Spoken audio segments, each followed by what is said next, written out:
Masayang araw ng Sabado muli sa ating lahat, mga kaibigan, mga kapatid na patuloy na sumusubaybay dito sa Bukal ng Buhay, FB Live. Dito lamang po sa ating programang Managing Wellness in Times of Crisis.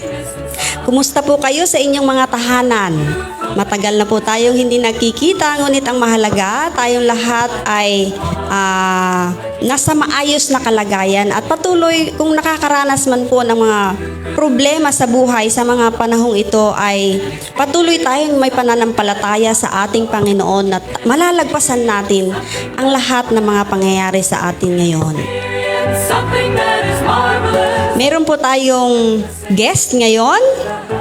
Siya po ay isang dakilang guro. Yan. Kumusta po? Siya po ay si Sister Giselle. Sa ating mga kaibigan na nanonood ngayon, ipapakilala ko po ang ating guest ngayon, si Sister Giselle. Siya po ay isang dakilang guro. Sister Giselle, kumusta yung ating pagtuturo? Ayun, na Ngayong bagamat new normal ay wala tayong sinasabi nga nating face-to-face ay masaya pa rin tayong naglilingkod sa Panginoon sa pamamagitan ng pagtuturo. Ito ay ginagawa lang namin modular. So alam ko naman na ang lahat ay modular ang ginagamit natin sa panahong ito. Yan. So bagamat ay nakakapagod, patuloy pa rin tayo sa pamamagitan ng pagtuturo. Ayan, di ba? Hectic kasi yung schedule, ano? Akala nung iba, no? Ang iba, medyo naka-less na yung ating gawain ngayon, pero mas dumami pa, di ba? So, napaka-challenging nga po ng ating panahon ngayon sa panahon ng pandemya o kaya krisis. Hindi lang po tayo, hindi lang ang mga guro, lahat ng mga kaibigan natin, lahat ng, pati sa mga hospitals ngayon, napaka-busy po nila, ano ho? Napaka-hectic o toxic, sabi nga ng iba. Toxic na yung kanilang nararamdaman dahil sa napakaraming pasyente at saka napakaraming may sakit sa panahon ngayon. Ang kalaban talaga natin ngayon, Sister Giselle, ay sakit. Ano? Tayo mga kapatid ay magpapatuloy dito sa ating 10 secrets. Yan, para maging malusog tayo sa kalagitnaan ng pandemya. Kung naalala nyo po nung nakaraan, i-review natin yung ating pinag-aralan. Kasama natin si Mami Fern. Si Mami Fern ay nakapagbahagi patungkol naman sa trust more, stress less. Alam mo, Sister Giselle, magandang connection ito ngayon sa ating pag-aaralan. Pero bago iyan, tayo muna ay manalangin. So, pangungunahan tayo ni Sister Giselle. Akin pong inaanyayahan na tayo pong lahat ay yumuko sa atin pong panalangin. Let's pray. Ama po naming Diyos na dakila sa kitaas-taasan ng mga langit sa mga oras po na ito, amin pong ibinabalik ang papuri at pasasalamat sa inyo pong dakilang pangalan sa araw po muli ng kapahingahan na inyo pong ipinagkaloob sa bawat isa sa amin. Ama, kami po ay humihingi ng kapatawaran kung saan nyo man po kami nasumpungan na nagkulang upang nang sa gayon, Ama, kami po ay maging karapat-dapat na humarap sa inyo pong banal na harapan. Ama, sa mga oras po na ito, amin pong dinadalangin na kayo po ang siyang manguna sa bawat isa sa amin, lalo't higit sa programa po namin sa gabing ito. Gayon rin po, Ama, amin din pong dinadalangin ang amin pong mga tagapakinig, na nawa, Ama, inyo rin po silang patuloy na gabayan, at nawa, Ama, ang mensahe na amin pong mapapakinggang sa gabi na ito ay magbukas po ng amin pong kaisipan, nang sa gayon kami po ay magkaroon ng panibagong kaalaman para po sa aming pangkalusugan. Maraming salamat po, Ama, sa inyo pong patuloy na patnubay at gabay sa pag-iingat sa bawat isa sa amin at sa kabutihan po na amin pong nararanasan sa amin pong mga buhay. Ito lang po aming samutili at dalangin, alang-alang sa matamis na pangalan ni Jesus. Amen. Amen. So, maraming salamat sa ating panalangin. Isunod po natin, bago tayo magpatuloy sa ating topiko ngayong gabi, na may pamagat na So, rest. So, tayo po ngayon ay magkakaroon po ng topic about rest. So, Hindi lang have basta-basta refreshing rest. Yeah. Opo, refreshing rest. Refreshing. Opo. So, refreshing hindi lang po rest. basta rest, na basta tayo natulog, humiga, Refreshing. Yes, opo. Ibig sabihin, parang, anong pakiramdam natin kapag sinabi nating refreshing? So pag sinabi nating refreshing, mostly pumapasok sa isip natin pagtulog. So ayan, nare-refresh yung ating mga kaisipan. So another term, pag sinabi nating refreshing, parang naiisip natin na tayo ay nasa bukid, ang sarap sa pakiramdam na tayo po ay ng fresh po na hangin. Ayan, na tayo po ay nasa bukid. So yon, refreshing rest sa atin pong mga isip. Ayan po. Talaga Opo. yung Peace of pakiramdam mind. natin, Opo. yung hindi natin mawari, yung pakiramdam natin talagang napakaganda, no, Sister Giselle. Opo. Pero bago tayo magpatuloy, pakinggan muna natin ang paglilingkod sa pamamagitan ng pag-awit na ibibigay sa atin ng Heritage Singer.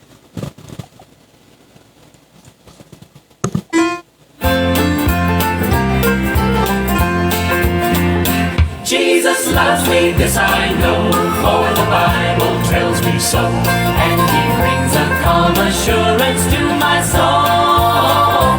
He's the lily of the valley, He's the bright and morning star. He's the one that makes the mighty Jordan roll. Jordan roll, Jordan roll. Oh, Jordan roll. He's the one that makes the mighty Jordan roll.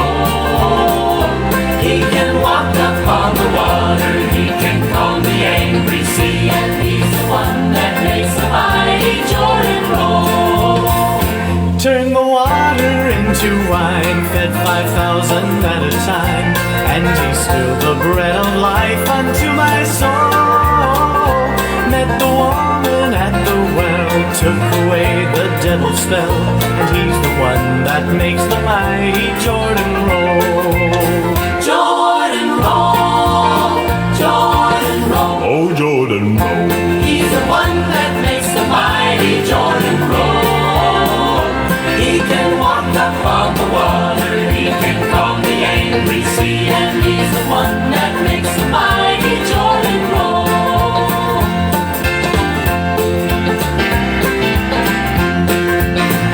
Rock of Ages glad for me, gave His life on Calvary. He's the fairest of 10,000 to my soul. The beginning and the end, best of all, He is my friend. He's the one that makes the mighty Jordan roll. Jordan roll, Jordan roll. Oh, Jordan roll. He's the one that makes the mighty Jordan roll. He can walk upon the water, He can calm the angry sea. And He's the one that makes the mighty Jordan roll. When the trump of God shall sound, hallelujah, glory bound. My Jesus is the Savior of my soul. I'll be carried on the wings of the angels as they sing. He's the one that makes the mighty Jordan roll. I'll be carried on the wings of the angels as they sing.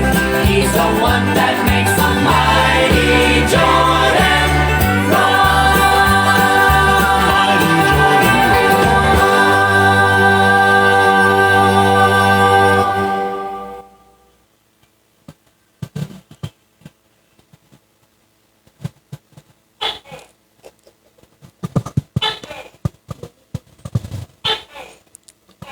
Okay po, tayo po ay darako na sa ating tupiko na may pamagat na refreshing rest. Ayan. Sabi ko kanina, mayroon po itong connection sa ating pinag-aralan ng nakaraan. Trust more, stress less. Kasi nga naman, Sister Giselle, kapag mayroon kang peace of mind, kakaiba talaga yung feeling mo, no? Siyempre, stressless ka talaga, di ba? Oo. Ngayon, kapag tayo ay nagpahinga, o kaya pag sinabi nating rest, ano ba ang pwede nating makuha ditong benefits? So pag sinabi po talaga Yung nating maayos rest, na pahinga. napakarami po talagang benefits ito, lalo na po sa ating kaisipan na tayo po ay nagtatrabaho, ang ilan naman po mga estudyante, lagi nilang inaasam na magkaroon sila ng rest. So, ayun po. So, napakarami po talagang benefits ng rest. So, meron ngang studies na nagsasabi, napakaraming studies na nagsasabi, sa lugar po ng Amerika ay almost 25% lang po ang nagkakaroon ng tamang pahinga. So, sila naman po ay nakikita talaga natin na napaka-busy sa kanilang buhay, sa kanila pong pagtatrabaho. So, yun po. So, kaya nga sa ibang bansa, kapag nakita natin ang mga tao, parang lagi silang busy, parang wala na silang panahon para sa sarili nila at lalo't higit sa kanila pong pahinga. Yun, naaapektuhan na po ang kanilang pahinga.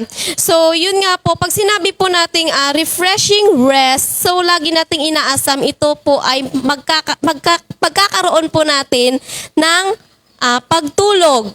Nakompleto po natin yung sinasabi nating 8 hours na po natulog. So, Yan. kapag nakompleto po ba natin ito, ano kaya ang ating mabe-benefits po sa pagtulog po natin na kapag nakompleto po natin? So, first po talaga dito ay sa oras po na 10 p.m. to 2 p.m., bali ito po ang pinaka-special po na oras po sa lahat ng pagtulog natin dahil dito po nagpo-produce, ang katawan po natin ay nagpo-produce po ng melatonin. So ano nga po ba ang melatonin?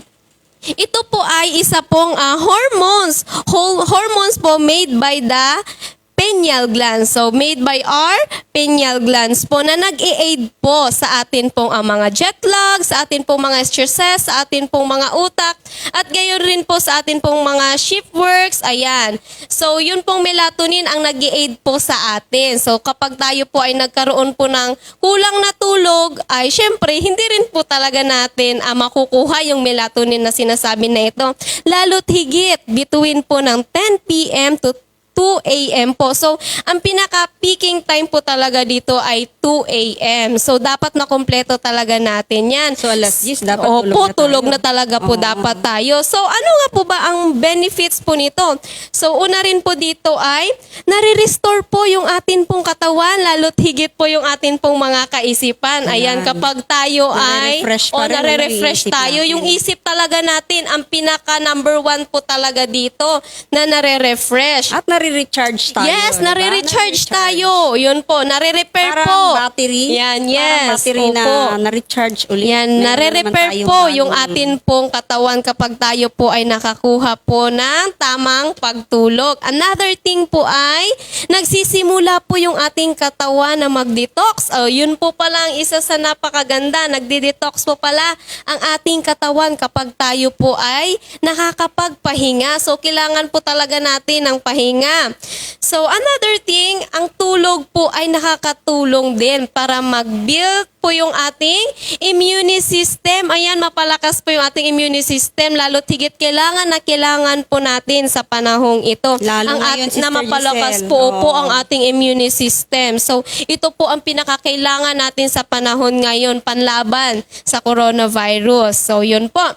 So, ang katawan rin po natin pala ay nagpo-produce ng human growth hormones. So, yun po, nagpo-produce po tayo ng human growth hormones kapag tayo po ay natutulog. Ano nga po ba ang human growth hormones o tinatawag nga po nating HGH? Ayan, so meron pala siyang acronym HGH. So, ang HGH po or human growth hormones, ito po ay nakakatulong para mapalakas po at ma-repair po yung ating mga bones, ang ating pong mga muscles.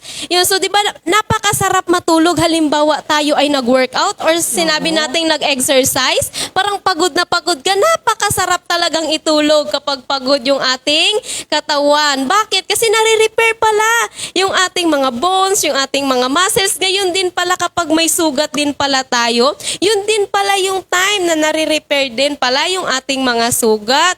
So, yun po. At another thing, ito po, sa mga health conscious po dyan, sa mga fats po talaga natin, nakakatulong pala ang ating pagtulog na ma-convert po ang fats natin into fuel. Yun po. So, napaka-health conscious po natin kapag sinabi po talaga natin yung fats po talaga sa ating katawan. At ito po ay nag-a-assist sa atin upang tayo po ay, kung kayo po ay gusto nyo pong magbawas ng timbang, so yun po ang pagtulog ay napakarami po talagang benefits sa atin. Kaya napaka-importante po na tayo ay makumpleto po natin ang atin pong pagtulog, lalo't higit na sa gabi. O yun po. So marami nga po lalo na mga estudyante, tulog sila kapag umaga, gising sila tuwing gabi. Oh. So yun. Baliktad, Opo, ano? baliktad. Kasi ang isa rin talagang reason dito, tahimik talagang mag-aral paggabi. Totoo nga naman talagang At saka, tahimik mag-aral paggabi. Sis Giselle, kapag ang mga kabataan natin o kaya tayo kaya nagkakaroon tayo ng problema sa pagtulog, mayroon tayong mga ibang activity. Yes. Halimbawa na lang yung mga kabataan natin, nasusubrahan sila ng paggamit ng cellphone, di Ayun ba? din po. Magdamag silang nagsi-cellphone hanggang alas 2 ng madaling araw. So instead na itulog nila nung gabi na yon, so ang gagawin nila, syempre puyat sila, kinaumagahan nila itutulog. Yes, Hindi natin mag-i-extend pwedeng- sila ng time. Hindi natin mababawi Yes, yung opo. puyat, no? So, yun nga po napakahirap. At saka, so dami ng sinabi ni Sister Giselle kanina ng mga benefits, mga kaibigan, mga kapatid. So, mapapansin natin na talaga palang kailangan natin yung sapat na tulog at yung maayos na tulog. Kaya nga, refreshing rest. Yung bagang natutulog ka na wala kang iniisip na problema. Mahirap kasing matulog na may problema Totoo. ka. Diba? Kung minsan pa kapag tayo ay natutulog, At hindi lalo ka nga na makatulog talaga yes, kapag may halimbawa problema. nagalit tayo sa maghapon na yun at hindi natin makalimut-kalimutan, nasasabi natin, nag-i-sleep talk tayo minsan, nasasabi natin kapag tayo ay natutulog. So yun At din. isa pa, pagka mahirap talagang matulog, di ba? Ang Totoo hirap po, kunin napakahirap. ng tulog. Ang hirap hanapin Kasi ng nasa tulog isip kapag tayo natin ay nasa maraming- isip natin. Hindi natin napakaraming matanggal-tanggal. problema. Opo. Okay. So, kailangan napakamahalaga ng pangalawa nating sikreto. Ito po yung binunyag natin ngayon, sikreto na pagpapahinga, Sister Giselle. Kaya nga, Sister Giselle, idagdag natin dito yung pagpapahinga na ginagawa natin sa buong isang linggo. Diba? Sa isang linggo, mayroon tayong araw na kailangan nating magpahinga. Yes, Diba? opo. Yan po yung araw ng Sabado, di ba? Sa isang Yes. linggo. Para bagang tayo ay nagtrabaho mula Linggo, Lunes, Martes, Miyerkules, pagdating na ng Biyernes. 6 na araw po tayo alam na ng nag-work. katawan natin na tayo ay kailangan ng magpahinga, Magpahinga. di ba? Parang sabik na tayo, di ba? Sabik na tayo na iwanan na natin yung mga trabaho natin at i-welcome na natin yung sunod na araw para tayo ay magpahinga. Sister Giselle, ano ba yung benefits nito sa'yo kapag tayo ay nagpapahinga pagka-araw ng Sabado? Napakalaking benefits po talaga ito sa atin na kapag tayo ay nagpapahinga, lalo't higit na sa araw ng Sabado. Unang-una dito ay kasama natin ang ating buong pamilya sa pagpuri sa ating Panginoon sa araw ng Sabat na iyon. Yun nga sinabi natin na kapag araw na ng Sabado, parang sabik na sabik tayo na kung gugustuhin lang natin, naharangan natin yung araw para hindi na lumubog pagdating ng alas 6. So yun nga, napakaraming benefits ito. Una ay na-strengthen ang ating spiritual. Yan, spiritual Yan, opo, aspect. napakamahalaga niyan, Yun yung rest na sinasabi natin in terms of spiritual aspects. So yun, nai-strengthen yung ating spiritual aspect. So another thing ay nagkakaroon tayo ng time para sa Panginoon. Pag sinabi nating rest, hindi lang ito basta na matutulog tayo, kundi ito rin yung time natin sa Panginoon na ibibigay natin sa Kanya ang buong isang araw natin. Sa loob ng 6 na araw na tayo ay gumawa, isang araw lang ang ibibigay Para sa natin sa Panginoon. Oo Yes. nga, no? Yung simula 'di ba ng creation, ang Panginoon ay nilalang niya ang mundo sa loob ng 6 na araw at ang ika-7 araw ay siya ay nagpahinga. Yun nga yung sinasabi sa Genesis 2 verse 1 to 3. So yun nga po na ang Panginoon ay nagpahinga, binasbasan at pinagpala ang araw ng Sabat. So yun po. Kaya nga, Sister Giselle, ang namimiss ko pag-araw ng Sabado, yung fellowship Yes, talaga. Na opo. matagal na nating hinahangad, hindi na tayo nakikita. Dati punong-puno ito ang ating church, pero ngayon ay virtual worship na lamang po tayo, Hindi natin alam kung kailan ito, hanggang kailan ito magtatagal, ano? Pero, Video call na lang po muna tayo. Opo. Dinadaan na Diba? lang po natin sa video call para ma-meet natin yung ating mga kapatiran at ating mga kaibigan. Yes. Isa pa, Sister Giselle, yung namimiss ko pagka tayo nagre-rest. Kasi pag na-rest tayo, yung katawan natin maganda, no? Bahagi na ito ng ating buhay, pati, ano? Na yung nature, ano? Yes, yung nature. Nagni-nature walk kasi tayo, di ba? Oo. Camping din, isa. Opo. Yes, tayo ay nagkakaroon ng camping. Ayan. Siyempre, kapag... Na-enjoy natin ang Oo. nature. Na-enjoy natin ang nature, nakikita rin natin ang Panginoon through Yes. nature. At nakakapagpahinga yung ating soul, no? Yung ating Yes. katawan, ating kaluluwa. Ano po? So, napakaganda, no po, ng ating pag-aaral patungkol sa rest. Sister Giselle, bigyan mo pa nga kami ng mga tips. Ano? Mayroon pa ba tayong mga tips dyan? Paano na tayo magkakaroon ng maayos na pahinga? Ano po? Yung maayos o kaya tamang pahinga. So, meron po akong mga inihandang tips dito na atin pong magamit upang tayo po ay magkaroon ng refreshing rest. Okay po? So, una po dito ay dapat lalo tigit yung ating pagkain. Kung minsan tayo ay kumakain sa gabi between 7, 8, or 9, sinasabi, ayun pala ay hindi pala tama yun. Na dapat tayo ay kakain 4 hours or 5 hours before po pala tayong matulog. So sabihin na lang natin kung tayo ay matutulog ng 9, dapat mga 5 ay nakakain na pala tayo. Dahil kaya nga tayo nagre-rest, yun din yung time na magre-rest din yung ating yan, na Tiyan. ating digestion. Opo. So, yan din yung time na makapag-rest din yung ating tiyan. Ang mga prone pati sa bangungot, ano? Oh yes, isa Ang mga rin prone po sa yan. bangungot, yung mga busog talaga. Busog. No? Yan. Yan. Busog na busog, ano? Halos hindi na makahinga sa kabusugan, no? Mahirap po yan. So, hindi po pala tama yun. Ganon din pala kapag uminom tayo ng tubig. Dapat may between din 4 to 5 hours. O pwede na rin naman yung 3. Kasi nadidisturb yung ating pagtulog. Sabihin na lang, tatayo tayo ng 12 midnight, pupunta tayo ng ating comfort room. Nasisira yung momentum ng ating rest. Kaya dapat pala kahit sa pag-inom natin ay merong between na 4 to 5 hours o sabihin natin 3 to 5 hours. So, yun po.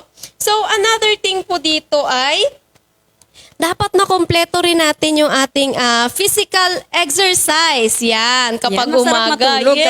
kapag pagkatapos Oo, ng exercise. yun nga sinabi ko kanina, kapag tayo ay nakapag-exercise, ang sarap talaga itulog ng ating mga katawan, ang sarap ipahinga ng ating mga katawan. So, kung na-try nyo na halimbawa sa buong maghapon, nandun lang kayo sa bahay ninyo, nakahiga, kakain, at kung ano lang ang ating gagawin na nakaupo, parang napapagod tayo, di ba? So, mas maganda pala na dapat ay ma-exercise natin yung ating sarili na meron din tayong having ginagawa. Ayan, lalo tigit talaga yung exercise yung pinaka-importante sa Napaka-importante atin. niyan, sister, Yes, ano? opo.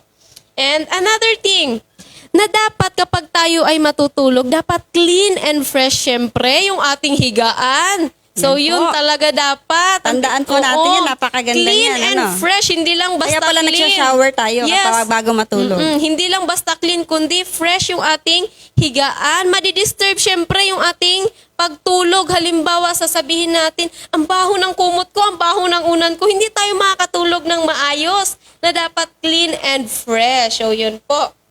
At isa rin po dito, paalala din sa mga kabataan.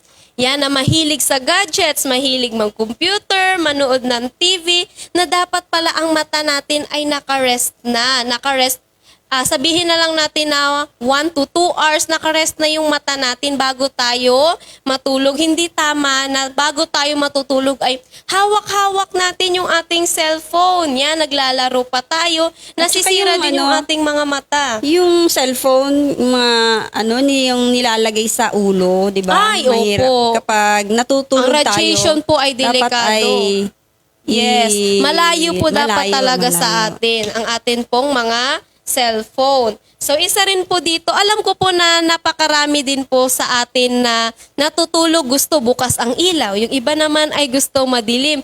Pero ang nire-recommend pala sa atin, mas maganda palang matulog na kapag ay madilim. So yun po, walang ilaw. Dahil Imagine po natin kapag tayo po ay matulog at pinikit po natin yung ating mata, andyan po yung light. Napapansin po ba ninyo na ang inyo pong mga mata ay parang nasisilawan? So hindi po pala maganda sa ating mga mata na kapag tayo ay matutulog na may ilaw. Mas maganda pala na Lights off. Lights off. Patay lights po ang ating mga ilaw. So yun po.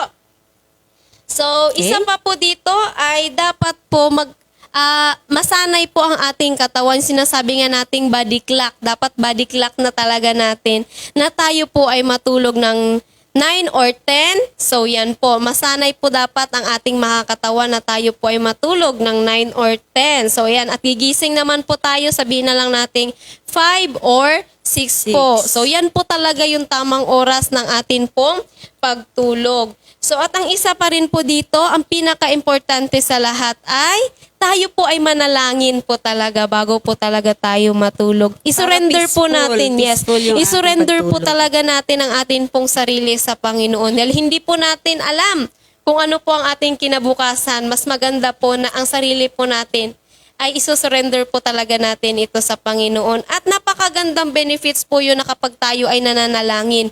Ibinibigay natin sa Panginoon lahat ng ating mga burden sa buong maghapon na yan. Kung tayo man ay nagalit o kung tayo man ay masaya, ay naibahagi natin sa Panginoon.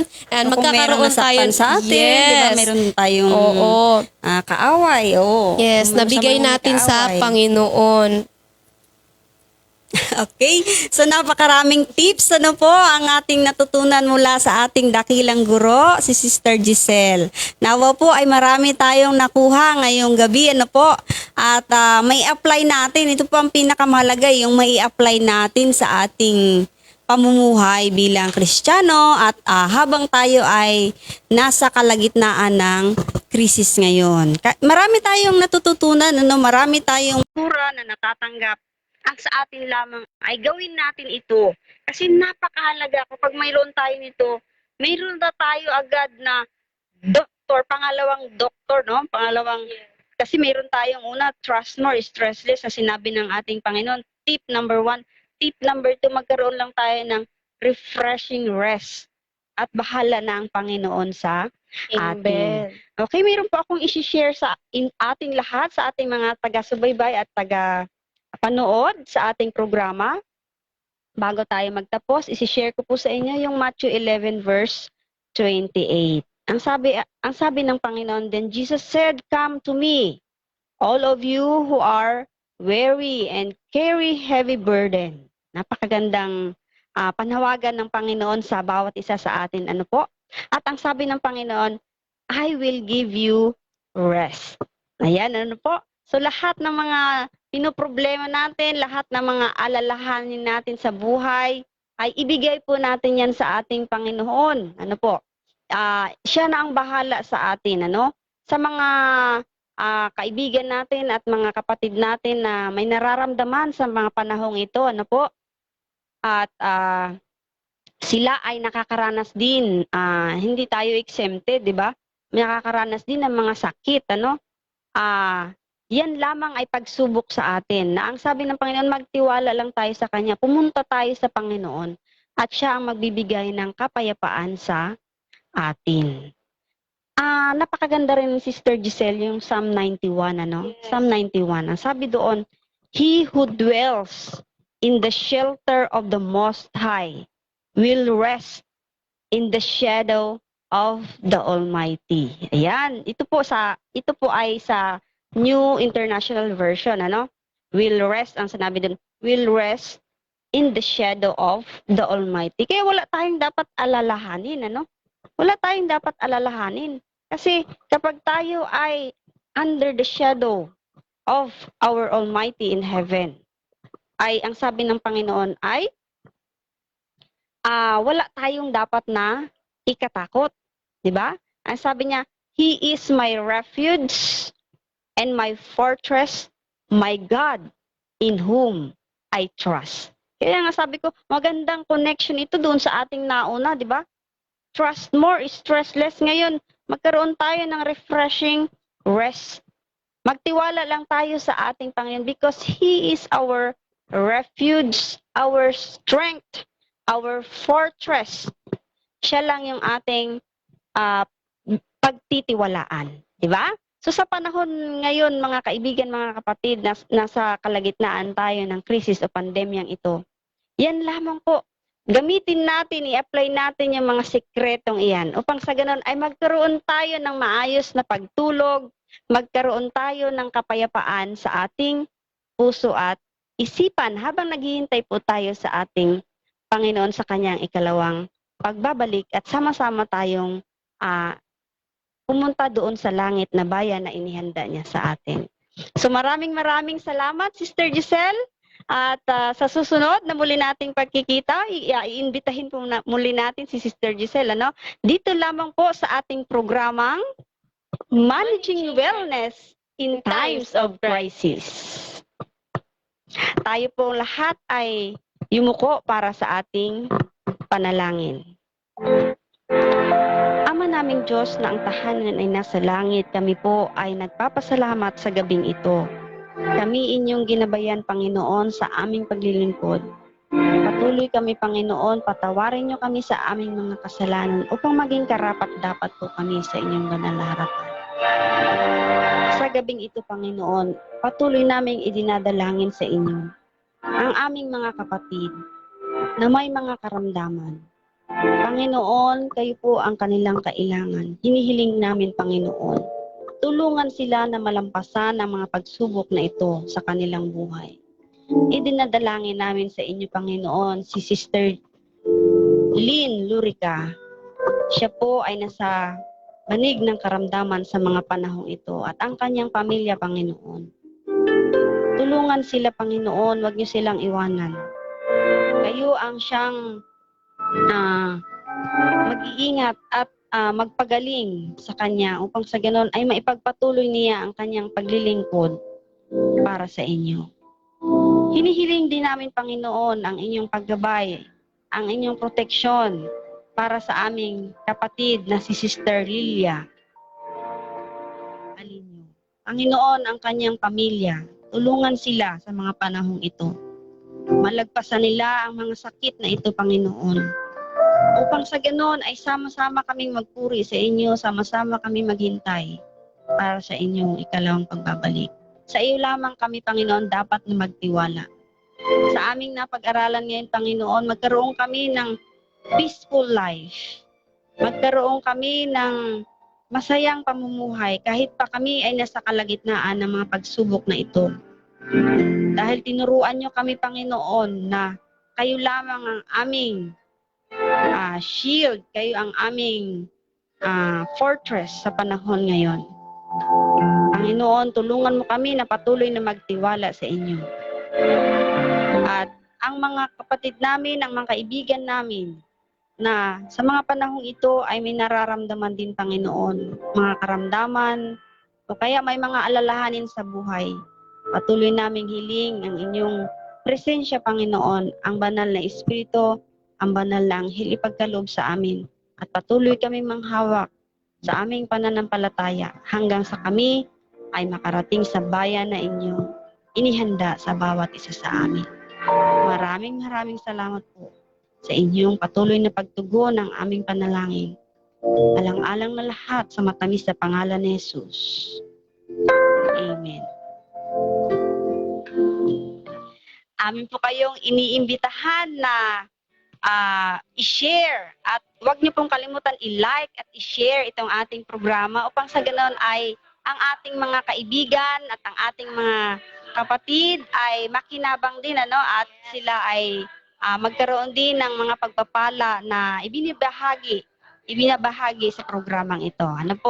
Upang sa ganon ay maging malusog tayo. Maging malusog tayo kahit pa na at sa kalagitnaan tayo ng krisis. Hindi lang sa ating pangangatawan, kundi pati sa ating pag-iisip. Maraming salamat sa ating mga manonood.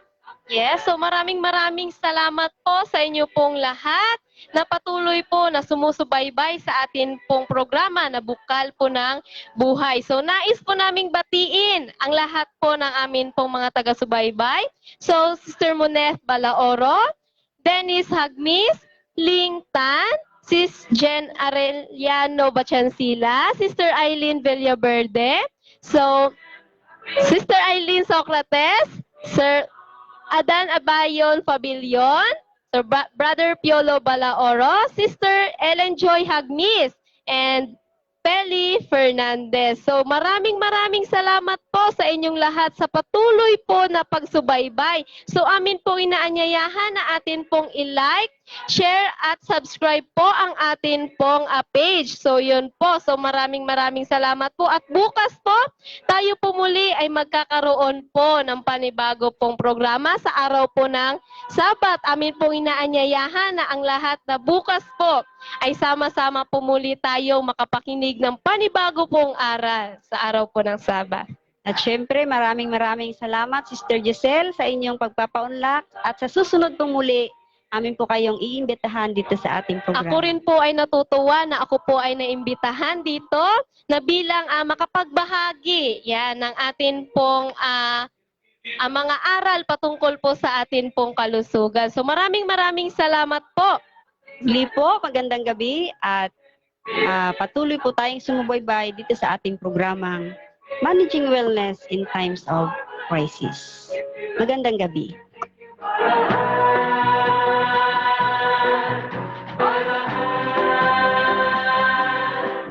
There is a brand-new life that's so exciting. If you can manage this life and give it sign, the Lord can fill that lonely, empty feeling. He'll give you joy and happiness inside. He'll give you life that's very. He'll give you joy that you can feel. He'll give you joy and happiness.